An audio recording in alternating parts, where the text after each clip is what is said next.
Thank you, and good evening to all the councillors and speakers and independent persons, parish representatives and the public who are joining us tonight for this standards meeting. Before the meeting starts, I would like to invite the committee member and scrutiny officer to explain how the proceedings will work. Thank you. Thank you. For speaking, if a member wishes to speak, they should use the speak button located on the microphone unit. The microphone will light up green and the chair will be alerted of your request to speak. When the chair invites you to speak, your microphone will be made live and will turn red, at which point you can speak. When requested to vote, voting will be via the yes, no, abstain buttons on your microphone unit. Details of how members voted will be shown on the screens around the room and the result will be visible on the YouTube stream. Are there any questions? I'll now hand back to the chair. Thank you. So item 1, apologies for absence. I've been informed that John Richardson has sent his apologies, and Raj Bakar and Dominic Griffiths. Are there any others? Thank you, Councillor Munson. Could I add Gerald Morris to the list of apologies? You may well Thank do. you. Thank you. Okay. I think that's all. Then let's move on to item 2, minutes of the 1st of November 2023 to take as read and approve these as a true record of that meeting. I will propose that. Would somebody like to second? Thank you, Councillor Munson. Should we go to a vote?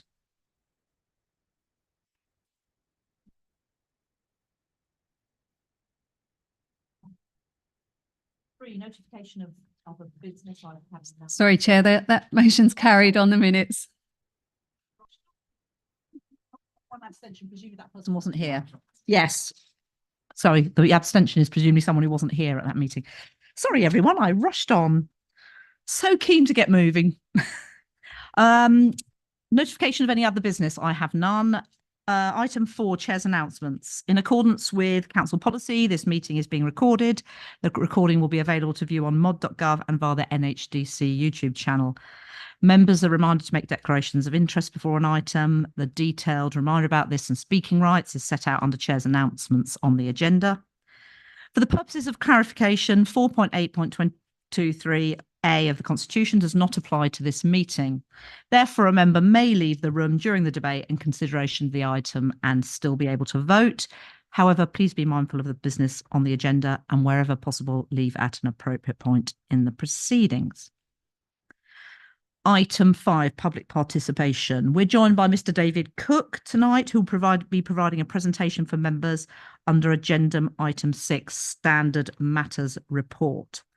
So can I please invite Mr. Cook to make his representation? Welcome, and you have 5 minutes. Thank you. Thank you very much, Chair. Thanks for the opportunity to speak this evening. What I wanted to try to talk about this evening was really goes to the heart of the purpose of this committee, which is to inspire confidence in governance arrangements.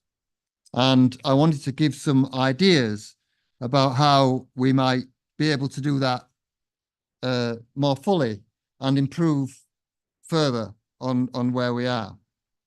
I'm going to avoid talking about specific cases, and my objective is to stimulate thought and get us thinking about how we might operate in the future, not to try to go back over the past.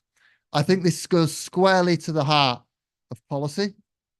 And what I'm talking about, I hope this evening, is about the policies and how you as councillors might make those clearer or more transparent so that everyone understands when they're involved in the process of dealing with standards, what's expected of them and what they can expect in return. I circulated a paper to members. I do not know if it ever got through your firewalls or whether it did or didn't. And I closed a couple of appendices.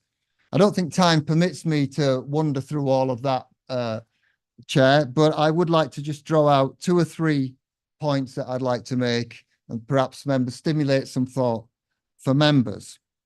One, which was just interesting and very quickly, is that, you know, there's a reference to chairman throughout the policy document.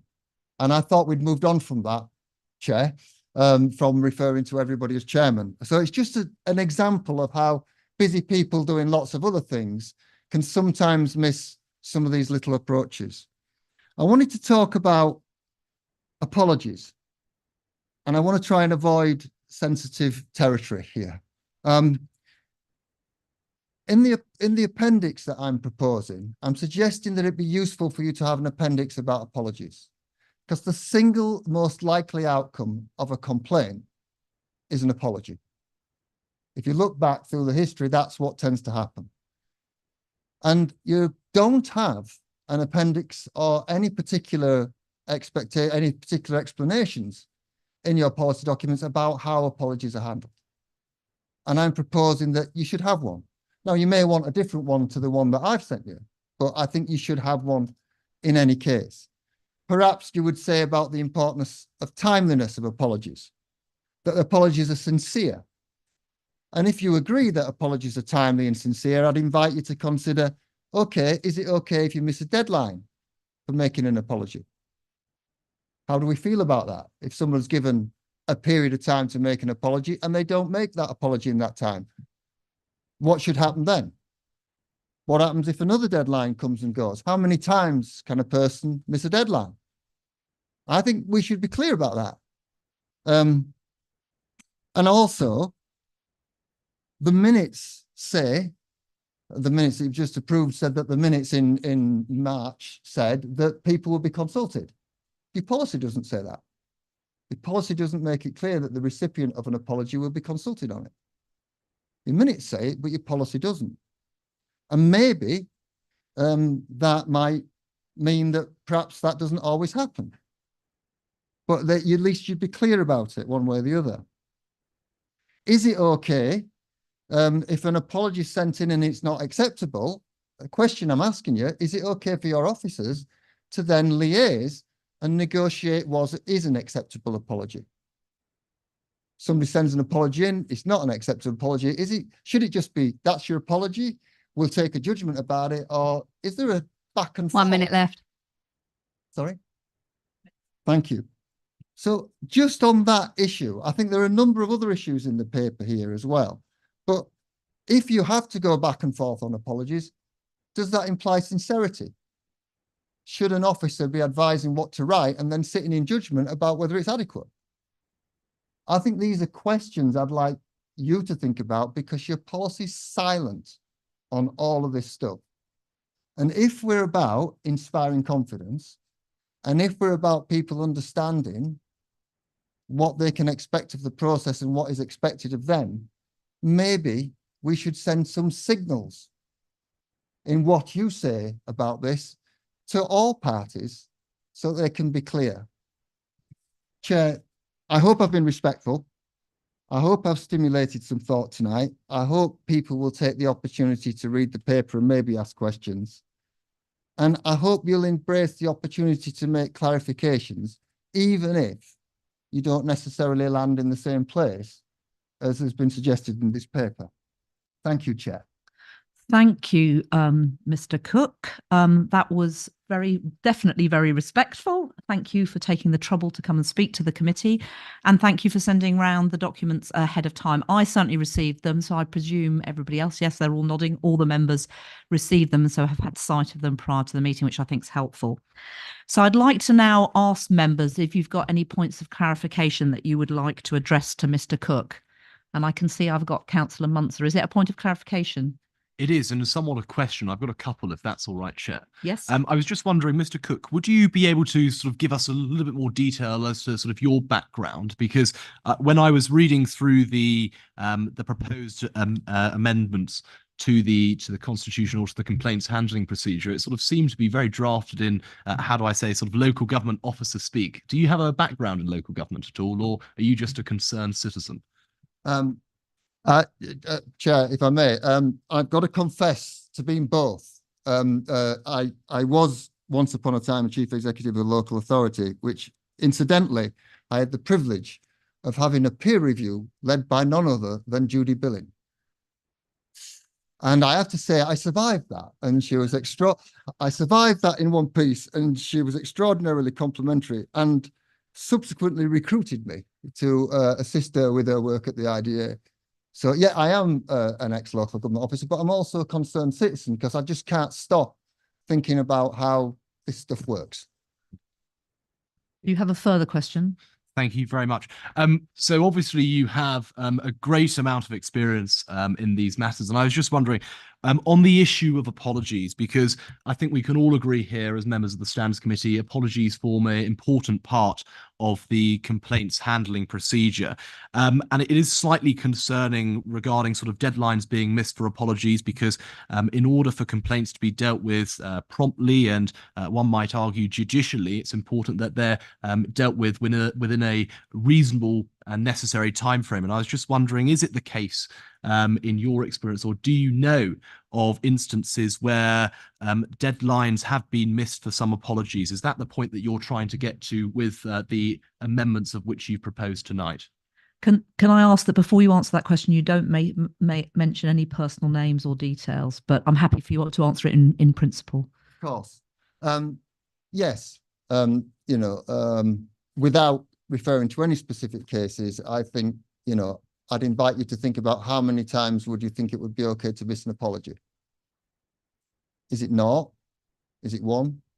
Is it to miss a deadline? Is it 0, 1, 2, 3? So at what point would you say to your officers, how many times are we going to say it's okay to have missed the deadline? Because I think timeliness matters, but at the moment, your policy is just silent on it. And my point here is I think you need to come to a decision about what, and then the recipient of an apology knows that if they receive a letter which says an apology be made within a time period, and if it's not, it will be escalated as follows. But if it isn't made in that time period, it is escalated. Not that another time period set, and then another time period set. And I think, that sort of clarity would help. Thank you. Are there any further questions from members? Yes, Councillor Thake. Thank you, Chair.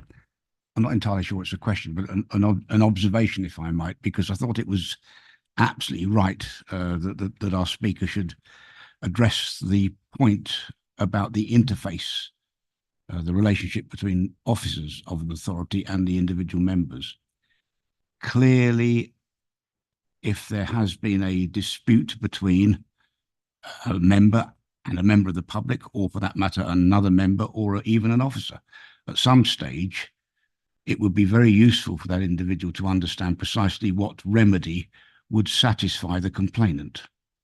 In other words, to sort of expunge the grievance. And I would be very, very reticent indeed to preclude an officer interface, but I absolutely take the point that it would be totally unacceptable, certainly if I was the aggrieved party, to think that an apology had been penned by another and just handed to that individual and then given to me as the aggrieved party, because that's not a genuine apology. So I absolutely understand the intricacies of what you're saying here, but to preclude officer interface would be detrimental to the process, absolutely, because the officers probably would be stand above the argument to a large degree, and maybe to a total degree. It depends on what it is, but a very intricate and delicate argument. And I thank you for raising it. Understand the difficulties. Thank you, Councillor Thake. Are there any further questions? Councillor Muntzer, one more then. Am I allowed one more? Yeah, Chair? Thank one you more. very much. I just want to focus on what you were talking about, Mr. Cook, regarding the notification of outcomes, because, we're fully aware that this is the standard committee for both the district council and the parish council. And obviously where a complaint has been made, an investigation has followed, and that investigation has concluded that there has in fact been a breach of the code of conduct. It's important for the sake of openness and transparency and public confidence for a notification to be made in the public domain, I would argue, that a complaint has been made and it has been upheld, and this is the remedy. If you take, for example, the Judicial Conduct Investigations Office, which Mr. Moss, I'm sure, can correct me if I'm wrong, where a complaint has been upheld against a judicial office holder, that is published in the public domain and formulates a very brief summary of the facts, the remedy and the agreed course of action. I was just wondering, therefore, with reference to the complaints handling procedure of this authority, do you think that the notification of outcomes section of that is satisfactory? And if not, where would you improve it? Or how would you improve it? Would you like to answer from your perspective? Thank you, Chair. Yes, I appreciate the question. It feels to me like there's a very big divide between whether you consider something as a committee or it's considered as through an informal resolution. If it's an informal resolution, effectively, there's a veil over the whole thing. What will happen is there'll be an abridged report back to committee that'll say this complaint number was made against a parish councillor or councillor, etc., and it was determined that the sanction was an apology and some training. And that's it. One of the biggest deterrents to poor behaviour is people knowing about it. And I think I'd ask you to consider in what circumstances you would lift the veil. And in one of the papers I've shown you, I've suggested the idea that you might consider what the status of the person is who is undertaking a mischief. Are they a very senior person who's been in position a very long time, who's clearly taken a willful decision to behave inappropriately and done so over a period of time? One might judge such a person more harshly than a brand new councillor who hasn't really understood and clearly has made a one-off error. And you might consider whether or not you should be more transparent about those cases where it's clearly willful and it's clearly someone in a more senior position, as opposed to being discreet. And I would say there is some work to do about notifying parish councillors. Thank you. I think you've fully answered that question. Just for clarification purposes, all our complaints go to the independent persons. So it's not just officers that deal with them, and they make a judgment on what should happen next and whether it should be informal or formal action.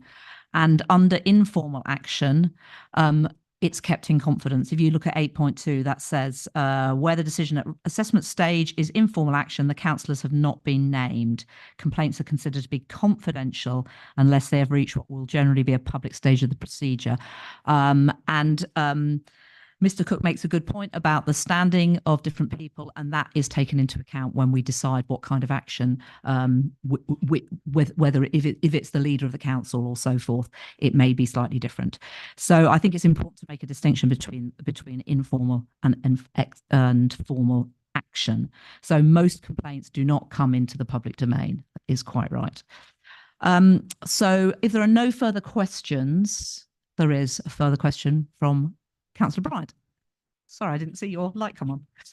Thank you, Chair. I don't know if I could ask Mr. Cook his view on the treatment of vexatious complaints. I believe it's David Cook. Oh, sorry, Mr. Cook. I was being very Mr. Cook, formal. yes. I've answered to many things in council chambers in my time, Chair. I think the issue of vexatious complaints is clearly important. I've taken a simple view about this. It's hard to imagine that it's a vexatious complaint if it's upheld. And I think that's one of the clear and simplest tests. If a complaint's upheld, then it's probably not vexatious. And if someone would be judged vexatious having submitted a complaint that's upheld, then it would rather discourage people from submitting complaints. Yeah, fair point. I think we will now move on. I think we've had quite a lot of questions and debate on this. Thank you to Mr. David Cook for attending our meeting, and thank you for taking the time and trouble to have a look at our policy.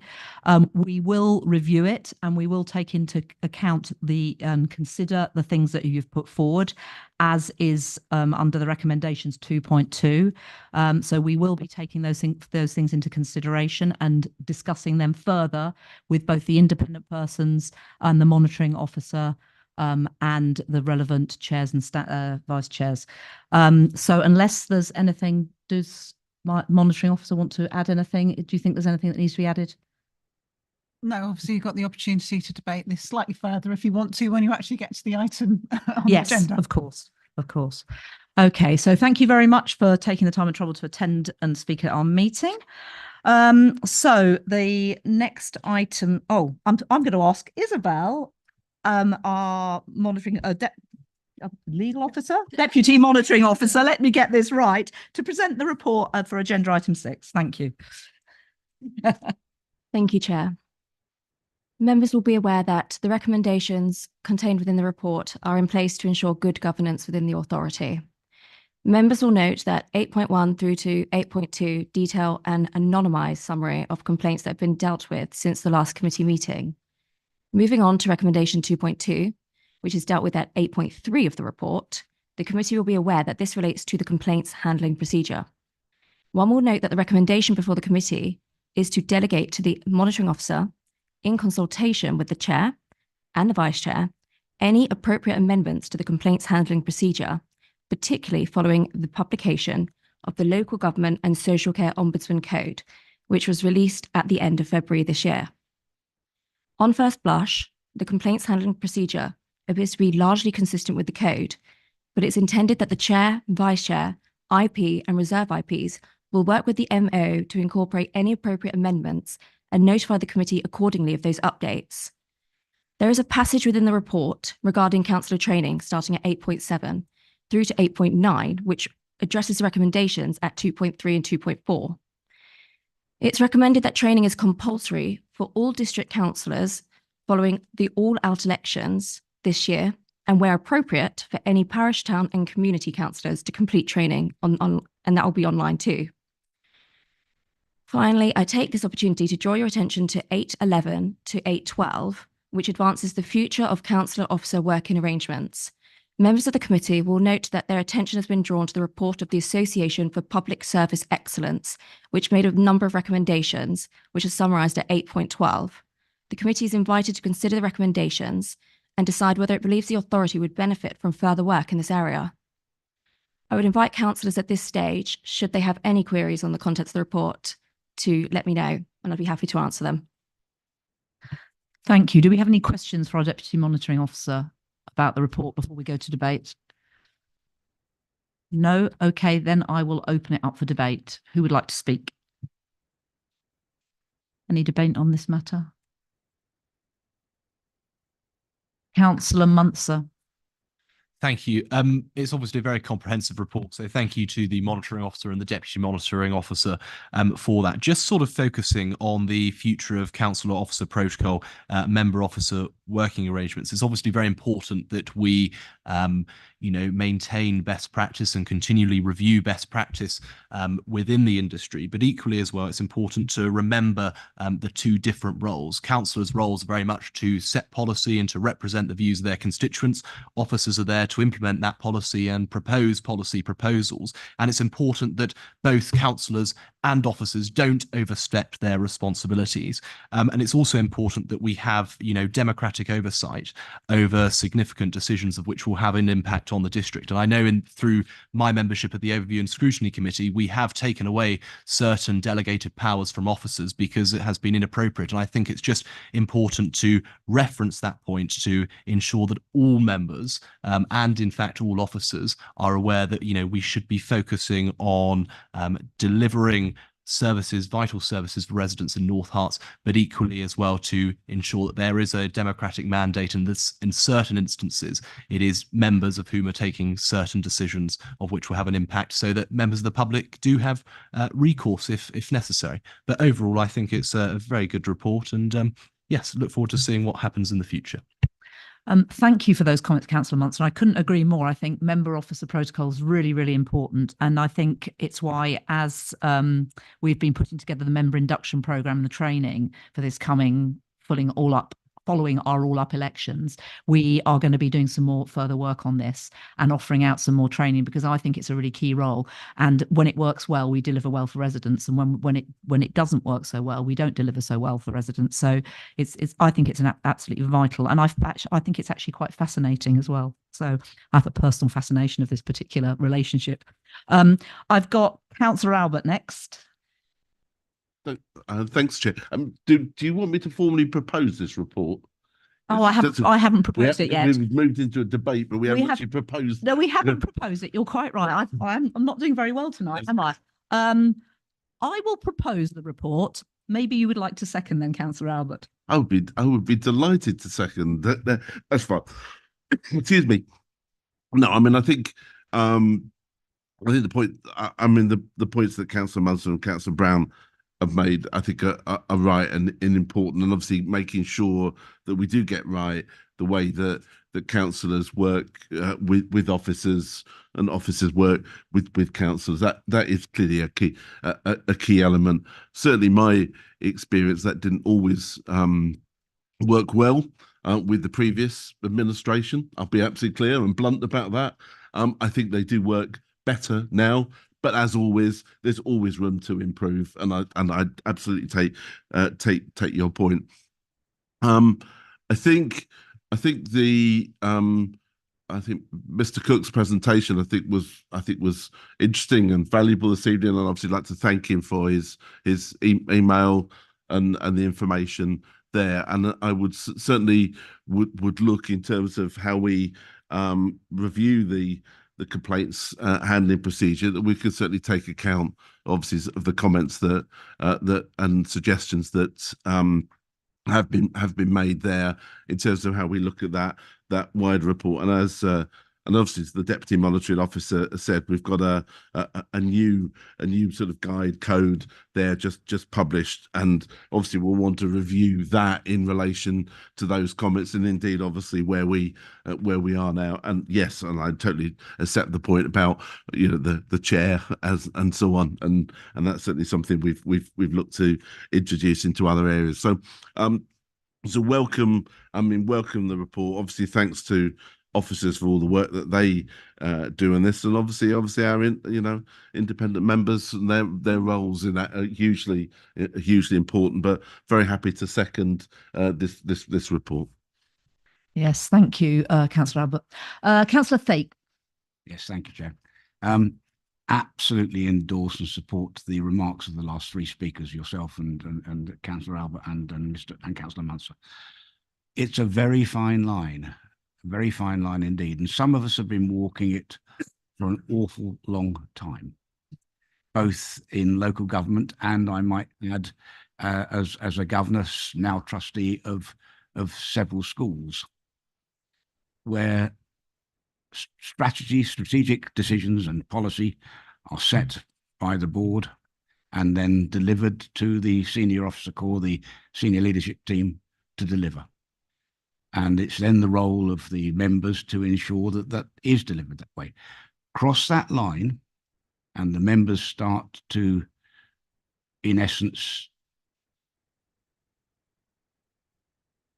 portray a capacity which they should not legally and must not have. That is the fact that they can deliver something to a member of the public, to an elector, which they can't. It's a very fine line, and it's absolutely vital that members understand that very clearly, or the whole system will just dissolve into chaos. And I think we have done it quite well here. And as you say, and I will concede, it's getting better.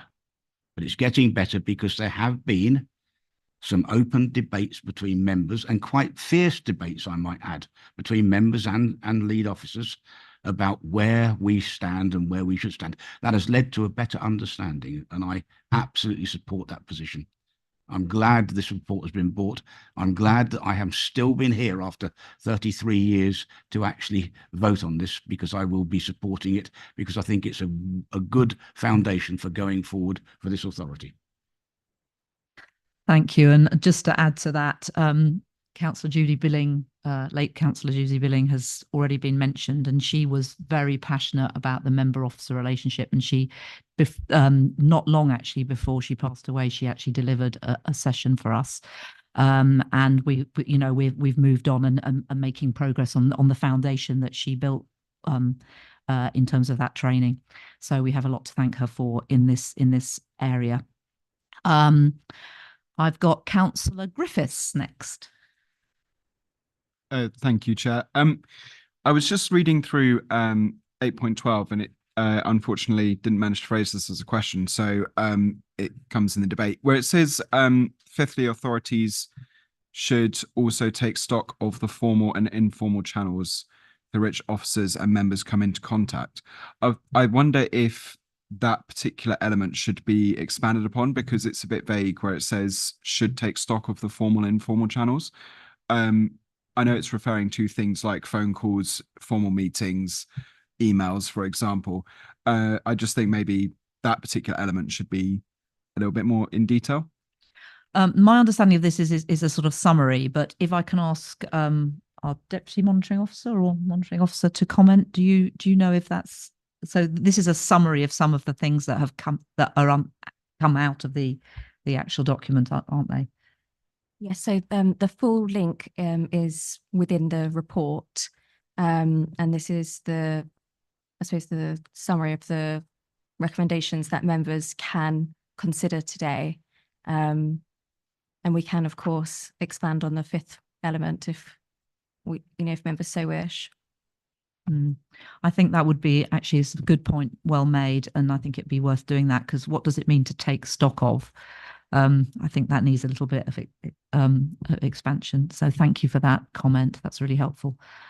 Is there anybody else who would like to speak? So we've proposed and we've seconded. So I think I just want to make sure everyone's happy with the recommendations on the amount of time in terms of training. Now, I think obviously Isabel just touched on that issue that we want to try and make this, basically an online training for district councillors, and we're hoping to sort of develop it so it has drop downs, etc. We haven't finalised that yet, but it would be within, as I say, on Grow Zone, and then we're hoping to make it available obviously to local councillors. So it would be 2 months from when that's available. If it's later than, obviously after the election. Are you happy with that? Because obviously if you're making that recommendation to council and people don't do it, then there's consequences for that. So I just want to make sure it's clear in everyone's mind if they think 2 months is appropriate or whether you want 3, just so everyone's happy that that's what we're actually saying. Thank you for drawing our attention to that, because no one has actually raised it. I think I've got Councillor Munzer first. I do. And forgive me, I know this is the incorrect place for me to ask this question, but with your permission, Chair, could I have a point of clarification to the Deputy MO? Just regarding the training, what actually does the training involve? So that we can then sort of have a rough idea as to whether or not the timing of 2 months after one's election is a reasonable amount of time for all of that to have been completed. Because I know that while some members may be retired, others may have a full-time job, and obviously that might be a little bit difficult to try and fit it in. So I'd appreciate some clarification on that. Thank you, Councillor Munzer. So it's going to be pre-recorded code of conduct training. So it'll be explaining to the members, the code of conduct, the main salient parts of the Constitution that would serve you within your roles. And I feel like 2 months is probably a good amount of time to embed the training in, before you really get started. It's going to be online, it's going to be interactive, and you can do it at your leisure. Is it about an hour long? Yeah. I hope it's going to be about an hour long. Yes, that's what I thought. But with the drop down, like most, as we are creating ourselves as opposed to buying something bespoke. I mean, I was hoping that the LGA are actually they're looking to instruct externally. Unfortunately, that's not going to be available in time, but just to have the drop down, so you won't be able to go on to the next stage. That's the aim, unless you've answered the question. So basically it's just testing simplified, and hopefully no more than an hour, because I know obviously it's quite difficult to do that, but sitting with me droning on about the code of conduct, I noticed that doesn't always achieve what we want to achieve. So we're trying to make it a little bit more useful to the new members that are going to obviously be elected in May. So thank you for that clarification. So around an hour, available online to do at a time that's convenient to you. Is 2 months reasonable to following? Yeah. Okay. It looks like we've got some nods. Councillor Griffiths. Oh, sorry. Are you coming back on this? Okay, I'll let you come back first then, Councillor Munson. Forgive me, Councillor Griffith. It's just the way the training's delivered, because I completely understand the rationale for it being moved online, and I think in some quarters that will be welcome, but equally as well, particularly for new members of whom might not have any experience of code of conducts, etc. I was just sort of wondering, how do members then sort of seek clarification? Because I know when you delivered the code of conduct training for me 2 years ago, I was filled with questions as ever, and I was just sort of wondering, for any new member, do we think that it's going to have an impact on their participation from that perspective? Because obviously we want to ensure that members are fully abreast and aware of the code of conduct and their obligations under it. So as a learning champion and being involved in some of these discussions, obviously online training, remote training is not the same as being in the room together. But I think what we've tried to do is take an approach. I think if you're going to get a group of people in the room, it has to be really worthwhile. They have to be absolutely necessary. If it's something you could read online, then probably it's not the greatest idea to expect everyone to travel and to come into a room together. What I would suggest, though, interaction obviously increases learning. Absolutely. And if people have got questions, they can obviously send them in. Alternatively, maybe existing councillors could buddy up with someone and do it together. You could have a code of conduct training party. Could I suggest you organise one of those? Sit around in your front room and watch it together. I'm glad that got a laugh. Right. Okay. So that might overcome some of that. Make it a bit more fun. Training should be fun in my book. Sorry. Finally, we come to Councillor Griffiths, who's been very patient. Thank you. I'm not sure how I can top that.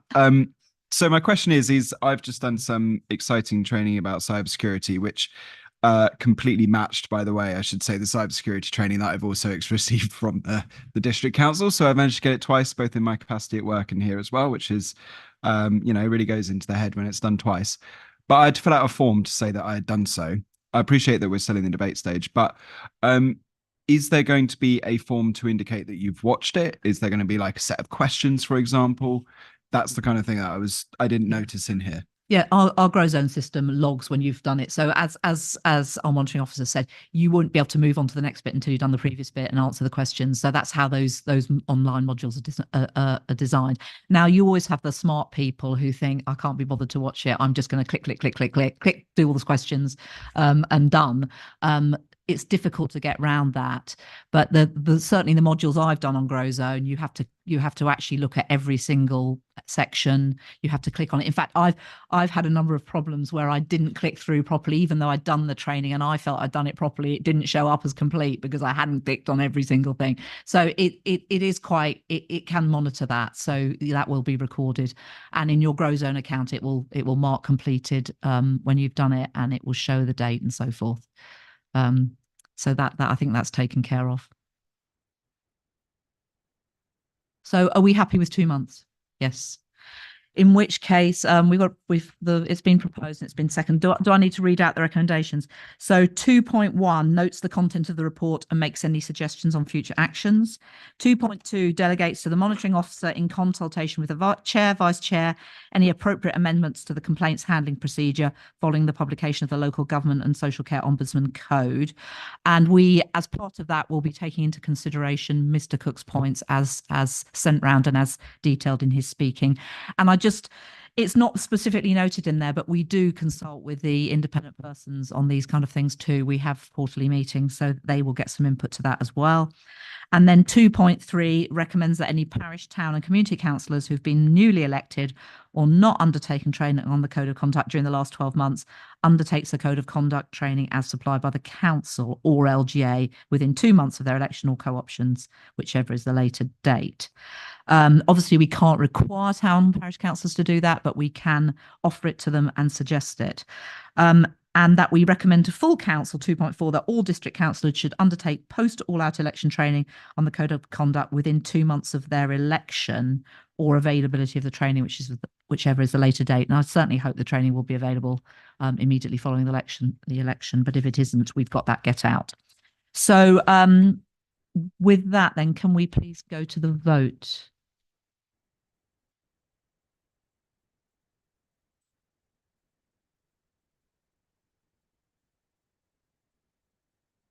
Chair, that motion's carried.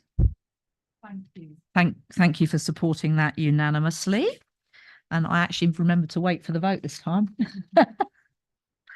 Let's move on to item 7 then, which is the Planning Code of Good Conduct. So I'm going to hand over to Jeanette Thompson, our monitoring officer, to present this.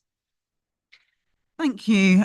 Well, members will recall we were due to look at this last year, but at the same time, the code was being reviewed by the lawyers in local government, and they have produced a slightly updated version of their planning code. You'll see the background to the code itself. It's been around for a number of years, and indeed in the current iteration, not the recommended recommendations, but in the version that we adopted and updated ourselves, it was endorsed by the Supreme Court. So it's certainly a model that has served itself fairly well nationally. The amendments that they've made are fairly minor in nature, but take account of various things to do with social media and so forth to strengthen it. We do and have amended the version very slightly over the years ourselves, most recently in 2020, but I think there's a value in keeping to a national model as much as possible, especially if you get challenges. So for that reason, there are some, the proposal is for you to consider and recommend the version that they have produced with some minor localised amendments. You have to remember that they have drafted up something that's fairly generic to go across various different tiers of government, and it doesn't take into account that some local authorities will have adopted the LGA model code and their references to the different types of interests. So there's some slight tweaks in relation to that. We previously had a summary of the code at the back of the document. I think it would be more useful, I think, as suggested by Nicholas, one of the IPs, to have this at the forefront. I think that's a good idea. So that's on the first page, on page 19, that's of Appendix A. And there are some amendments shown as track changes throughout the document. There's a couple of typos in there. I can pick those up now, Chair, if you would like. So I think I've already got, just to note that on page 20, the penultimate reference to non-registrable, it shouldn't have an E in there, so it's registrable. It's one of those awkward words in the LGA version. Also on page 22, it should say, I think it's the second bullet point down, and it's the first dash, if you like, it's your wish to speak. And then finally, on the very last page of it, where it's under planning enforcement, I think there's a missing it. I've got those by virtue of Peter Chapman, one of our reserve independent persons. I'm very grateful for that. But other than that, I think it's fairly solid. It served us well, and I think it assists members. And hopefully you will agree with the recommendation. I'm happy to answer any questions, Chair. Thank you. So I have one question. So absolutely agree that it's a great idea to have the summary at the front. But obviously that's showing as a track change. Does that mean the summary's changed, or just that it's been moved? So has anything in that summary changed as well as it being moved to the front? It's corresponding with, I mean, essentially with what is in the document itself. And actually, I think perhaps one of the things I could suggest is the last bullet point said attend other specialist training if, I think it's been, if made, it should be really if offered. Yes. But yes, essentially, there's not a lot that has changed between the last time in this. Okay, thank you. Do members have any questions? Councillor Muntzer. Just a point of clarification. When members of the planning committee are made aware of this code, are they made aware of it through the code of conduct training or through the planning training the council lays on for them? Or both? I don't actually know, and I think that's a really good question. Is it in both? Ideally, it should It's be in both, but we don't go into it in excessive detail. Obviously, these are things that come up. We will touch on that issue because it is a key thing. It's one of our bread and butter areas. So, you know, it is essential, I think, that members understand, especially interests and conflicts and things like that. Yes, I think that is worthwhile. Any more questions? No? Oh, Nicholas has a question. Just an observation, something I've just spotted, I think on page 24, the 3 don'ts from the bottom, representations from any other party with the exception of ward bracket division. I'm guessing it should just be ward here, shouldn't it? Yeah, I think we've removed division elsewhere, so that would make sense because we're talking about a district council Yes, here. this is a generic thing. Yeah. Yes, that's why, because it's a generic document. Yeah. It's suitable for counties as well. So we have taken out the divisions elsewhere, so that would make sense. So we can amend that. Any other questions? Peter Chapman. We've talked quite a bit about training and training in isolation, and particularly thinking about newly elected councillors who may be finding the whole thing rather daunting. I presume that we will be informing them through the training that once they take up their positions as councillors, that the MOs are at their disposal, as it were, for advice about proceedings. Just to make them feel a bit more at home and less isolated than they otherwise might be. I believe that is the case. I mean, in my experience, most newly elected councillors have support on a number of levels. They have support from within their own group. They have support from officers in the areas in which they're involved. And obviously there are people like the monitoring officer. Do we explicitly say that?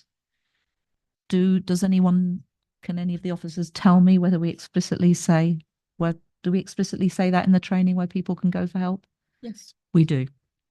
Okay. You can always ask me, or obviously Isabel. I don't think I mean, I know some people have said I'm scary, but I'm sure you can contact me. Isabel might be less scary. I think the other person that I think is really available for members is obviously committee services are there to support members in all aspects of committees and subs and all this kind of thing.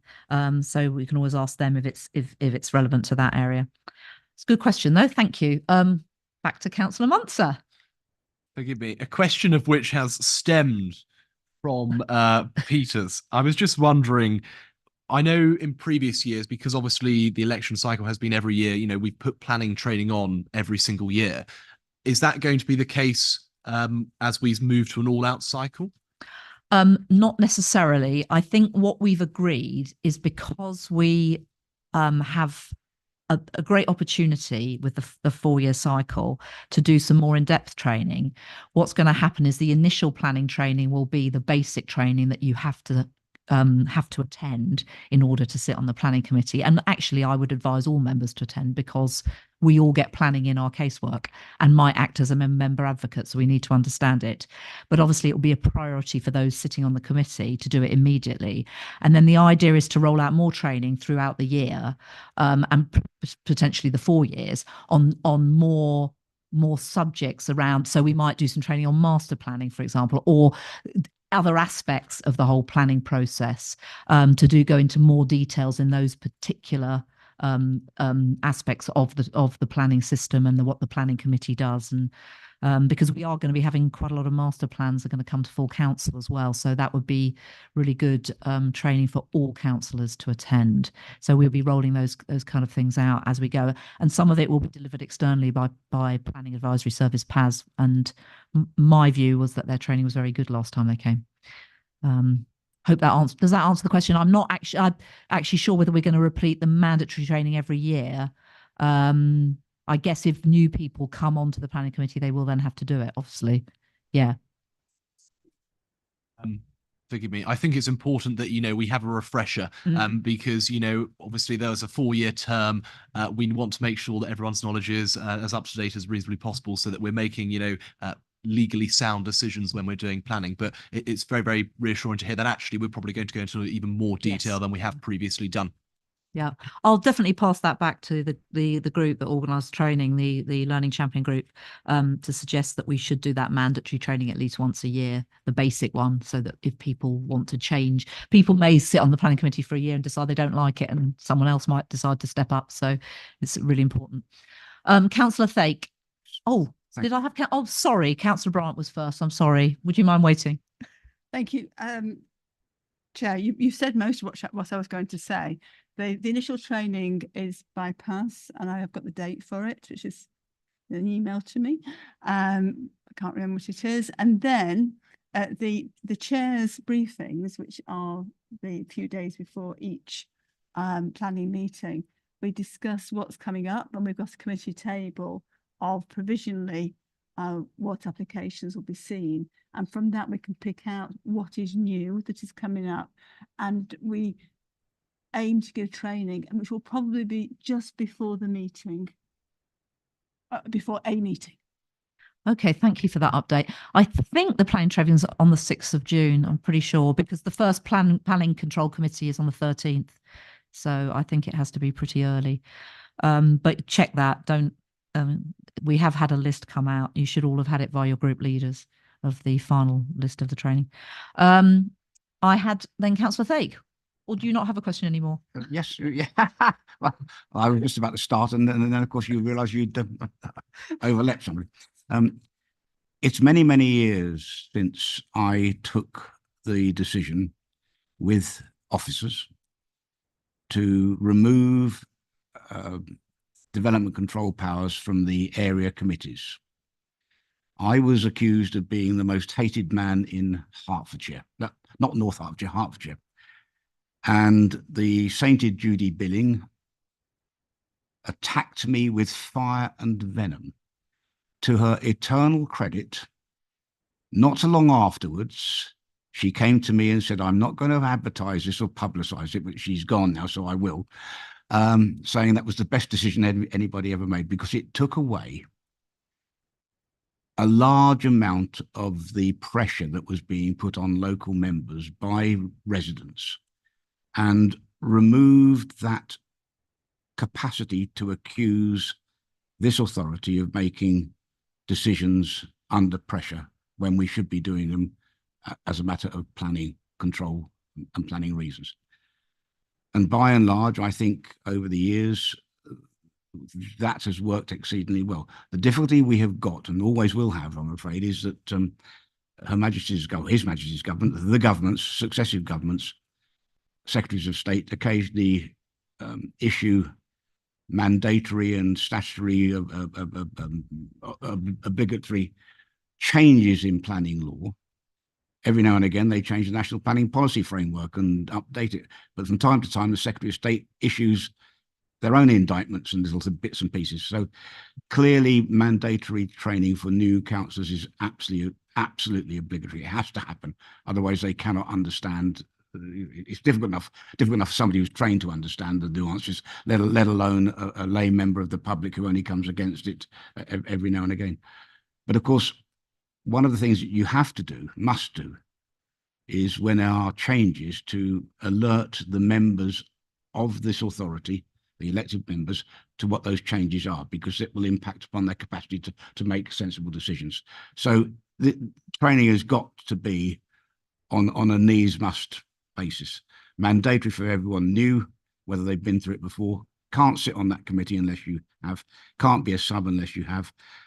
And I do actually fully accept, having spent my entire working life in landed property, I do actually accept the common sense of asking any member that thinks that they may ever want to be a representative for a member of the public and address a planning meeting.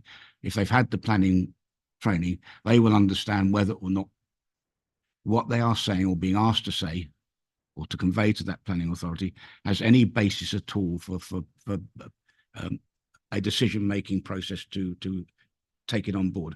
One of the biggest complaints, in fact, the biggest complaint I've ever had in all of my life in local government, is from members of parish councils who genuinely believe, although they're statutory consultees, that this authority, the planning authority, the development control authority, takes little or no notice of what they say. And the reason for that is because often the way in which they couch their comments have no basis in planning law, and officers and members are absolutely constrained in that respect. They cannot understand it. They do not understand it. And my goodness, wouldn't it be wonderful if we could extend that planning and they would actually take it up? I know we do, but so few of them take it up, and it is so sad. One of the greatest sadnesses of my political career, that in fact, we've got this situation where we are doing what we have to do, doing it well, I believe, and yet it's not understood out there. I couldn't agree more, and I think it's really important for all members, because all members will come across planning in their casework, and it's important to understand what material planning considerations are, to know whether one should consider calling something in or not, what you should be saying, to be advising residents on what they should be saying when they object. I've spent a lot of time in the last 6 years informing and educating the public on this very matter of what is a consideration, what is in planning law, and to, particularly when they come and speak at the committee, to use that time wisely to put forward the things that are actually material planning reasons. And I do agree about parish councils too. And I actually went and did some training for Royston Town Council myself, because I felt it was so important. They had a whole bunch of new councillors who knew nothing about planning. I went and did that on a voluntary basis, because I think it's so important. Okay, so thank you for those comments. Councillor Willoughby. Actually, coming off of the last point you just made, because I was just saying about it, and I think Richard's brought up a good point, that perhaps we should, as a district council, offer maybe the basic training to some of the parish and town councillors as well, which I think would actually, it would give an opportunity to have a better relationship, because I think planning seems to be one of the most controversial parts of the relationship between district and town and parish councillors. So I think that might be I'm sure that's been discussed before. I can't remember where we got to with it, but definitely we want to be working with our parishes to ensure that we work productively together. They're a statutory consultee, but not the decision maker, but they need to understand how the planning system works, and we need to work productively, collaboratively with them. Absolutely agree.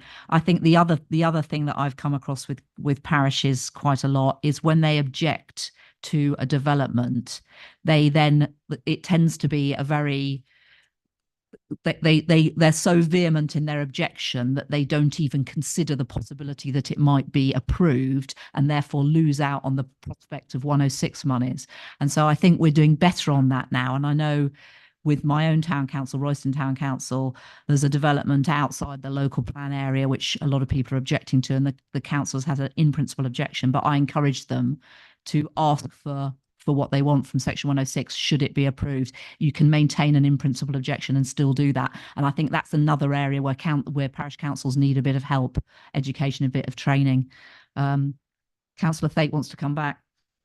Yeah, I do, Chair, because I have spent a lot of time trying to explain the rationale of what you just enunciated there to parish councils, how difficult it is for the local unpaid councillors, the closest tier to the population, who feel the temperature in their local area, and the temperature isn't clever, and put in an objection without really considering whether or not the grounds for which they are on which they are objecting have any weight that can be applied to them. And how difficult it is for them. And I have stood many times at public meetings defending the parish council for taking a sensible view, whilst they have objected to the development, actually saying, if it happens, what this village needs is that to ameliorate it, that to ameliorate it, that to ameliorate it. And it's very hard for them, because the public then take the view wrongly that in fact the parish council is tacitly supporting the development that they don't want.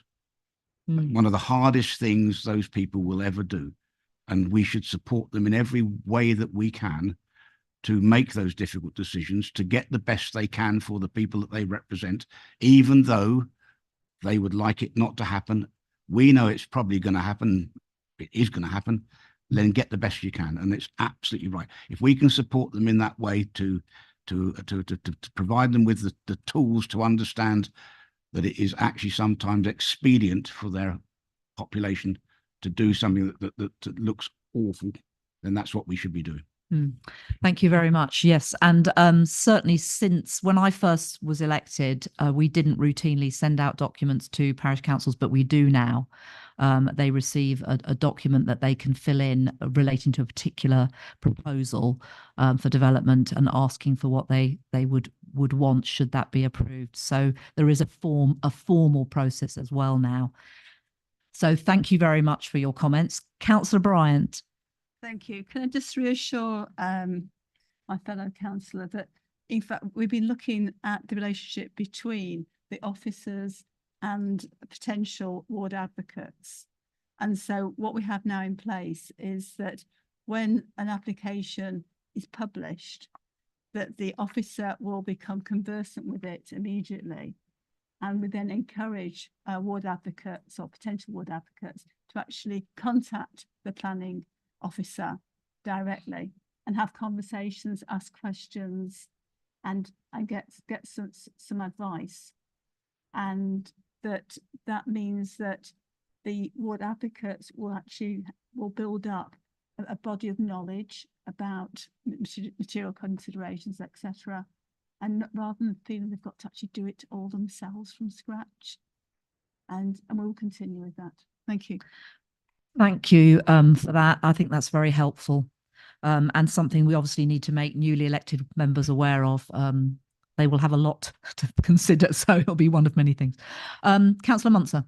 Thank you. I just sort of wanted to add on to Councillor Bryan's point there, because it's really important that where ward advocates have called in an application, that sort of when that hearing date has been allocated, those councillors are made aware of it in order to represent those concerns and those views of residents, to inform the debate. But sort of bringing it back then to this code of conduct, it really is vital, because as we all know, few things are more important to a district council than planning, and it is one of the only committees of where councillors are put in a semi-judicial capacity, and therefore it's really important that members of whom are on the planning committee understand their obligations, not just to this council but to the law as well, and make sound decisions, because what we want to ensure is that the decisions of which are made by this authority are legally sound. They are based in law, so that if it were to go to judicial review, we won't have a situation where the council is forced to pay a number of different thousands of pounds, hundreds of thousands of pounds worth of costs,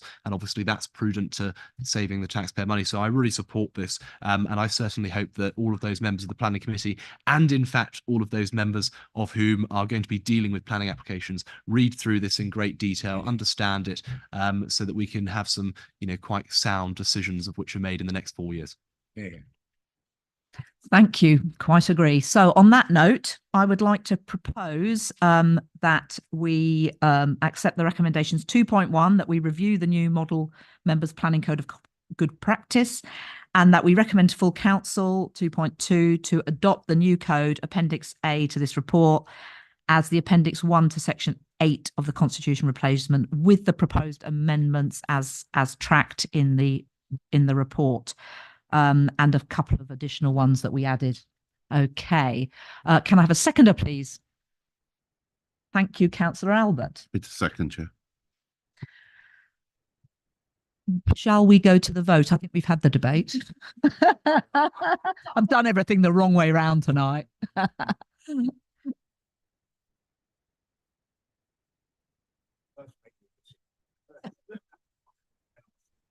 Chair, that motion's carried.